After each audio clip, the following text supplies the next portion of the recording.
जरूरतें तो पूरी हो जाएंगी पर सपने कभी पूरे नहीं हो सकते। अमीर तो सिर्फ बिजनेसमैन ही बन सकता है। दुनिया के 90% लोगों के पास सिर्फ 10% पैसा है और 10% लोगों के पास 90% पैसा है, और इन 10% लोगों में कोई भी नौकरी तो नहीं करता। यही सारी बातें सोच सोच के आप ठान लेते हो कि अब तो चाहे जो भी हो आपको बिजनेस ही करना है। अपनी जमा पूंजी के सारे पैसे निकाल के घर वालों से, रिश्तेदारों से, दोस्तों से थोड़े थोड़े पैसे उधार लेके 8-10 लाख रुपए जोड़ के आप एक बिजनेस की शुरुआत करते हैं। और इतने पैसे लगने के बाद भी अगर वो बिजनेस ना चल पाए, दिन रात मेहनत करने के बाद भी अगर परिणाम वैसा ना मिले, इतने पैसे लग जाने के बाद भी अगर आप ये सोचने पे मजबूर हो जाओ कि क्या ये बिजनेस या फिर ये इंडस्ट्री सही है भी या नहीं, तो आपको कैसा लगेगा? डेटा के अनुसार 90% लोग जो बिजनेस की शुरुआत करते हैं उनके यही हालात हैं। They fail miserably. इस साल लगभग 1,67,076 नए स्टार्टअप्स क्रिएट हुए। This number is 7.5% higher than the previous year. The number of startups are increasing each year and so is the number of failures. हर इंसान आज बिजनेस शुरू करने से पहले या किसी भी सेक्टर में इन्वेस्ट करने से पहले यही सोचता है कि कहीं ये धंधा बंद तो नहीं हो जाएगा, कहीं इसमें मंदी तो नहीं आ जाएगी, कहीं मेरे सारे पैसे डूब तो नहीं जाएंगे। पर कैसा रहेगा अगर मैं आपको कुछ ऐसे बिजनेस आइडियाज बताऊं जो बहुत आसानी से आप बहुत सक्सेसफुल, बहुत प्रॉफिटेबल बना पाओगे, specially in the coming year 2023। कैसा रहेगा अगर आपको एक फुल प्रूफ प्लान मिले along with the case studies of the people who already did this in the same industry? कैसा रहेगा अगर आपको कुछ ऐसे बिजनेस आइडियाज बताए जाएं जो कभी बंद हो ही नहीं सकते, जो एवरग्रीन है, जो धंधा चलेगा ही चलेगा? ये कुछ ऐसे बिजनेसेस, कुछ ऐसे सेक्टर्स हैं जहां आप अपना बिजनेस शुरू भी कर सकते हैं, इन सेक्टर्स की अच्छी कंपनीज ढूंढ के पैसे भी इन्वेस्ट कर सकते हैं, और अगर आप बिजनेस की दुनिया में नहीं आना चाहते तो इन ग्रोइंग सेक्टर्स में जॉब भी कर सकते हैं। तो क्या आप तैयार हैं?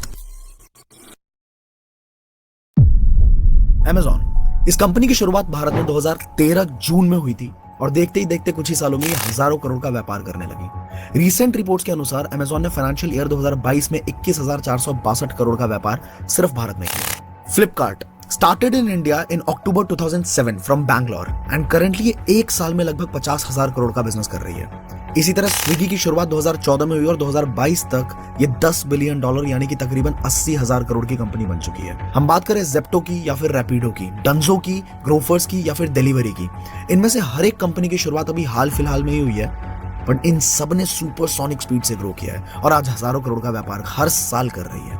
ये सारी कंपनीज करती क्या है? अगर हम गौर से देखें तो ऑलमोस्ट ये सारी कंपनीज एक जगह से एक प्रोडक्ट को लेती हैं और दूसरी जगह पहुंचाने का काम करती है, और इसके लिए कुछ बीच में कमीशंस चार्ज करती है। इसीलिए आज इन सबकी ग्रोथ इतनी तेजी से हो पाई।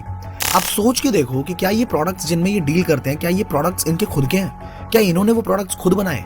जी नहीं, ये प्रोडक्ट्स पहले भी मार्केट में थे और हमारे जैसे कस्टमर्स भी पहले से ही मार्केट में मौजूद थे। इन कंपनीज ने एक प्लेटफॉर्म तैयार किया जिससे सेलर और बायर दोनों की परेशानियां थोड़ी कम हुई, सारी प्रॉब्लम्स इनकी सॉल्व हुई। सेलर की मार्केटिंग आसान हो गई और बायर की मेहनत, घर से बाहर निकलना, भीड़ भड़ाके में खरीदारी करना, मोल भाव करते रहना, वक्त जाया करना, ये सारी दिक्कतें जड़ से खत्म हो गई। आपको भूख लगी है, बाहर जाने का मन नहीं है, स्विगी और जोमेटो का नाम आपके दिमाग में सबसे पहले आता है। एक इंसान जो आपके लिए खाना एक जगह से दूसरी जगह लेके आएगा। ये भी इनडायरेक्टली ट्रांसपोर्टेशन का ही बिजनेस है। पहले हमें कहीं बाहर जाना होता था तो हम अपने पर्सनल व्हीकल या फिर पब्लिक ट्रांसपोर्ट से जाते थे, पर आज के टाइम पे सबसे पहले ओला, उबर, रैपिडो, इन सब का नाम हमारे दिमाग में आता है। ऐसे बहुत सारे प्लेटफॉर्म्स आज के टाइम पे मौजूद हैं जो सामान को एक जगह से दूसरी जगह पहुंचाते हैं और डायरेक्टली या इनडायरेक्टली ट्रांसपोर्टेशन के बिजनेस में ही है।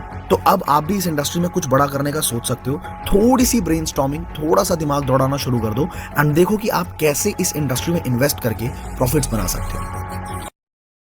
हर भारतीय का एक ही सपना होता है कि उनके बच्चों को अच्छी शिक्षा मिले और अपनी जिंदगी में बहुत आगे बढ़े, और इसके लिए वो पैसे के साथ साथ अपनी पूरी जिंदगी भी अपने बच्चों को अच्छी एजुकेशन देने पे लगा देते हैं। तो अगर आपका भी टीचिंग सेक्टर में इंटरेस्ट है या फिर आप डायरेक्टली या इनडायरेक्टली बच्चों की लाइफ में उन्हें ग्रोथ दिला सकते हैं, तो आपको एजुकेशन सेक्टर के अंदर जरूर इन्वेस्ट करना चाहिए।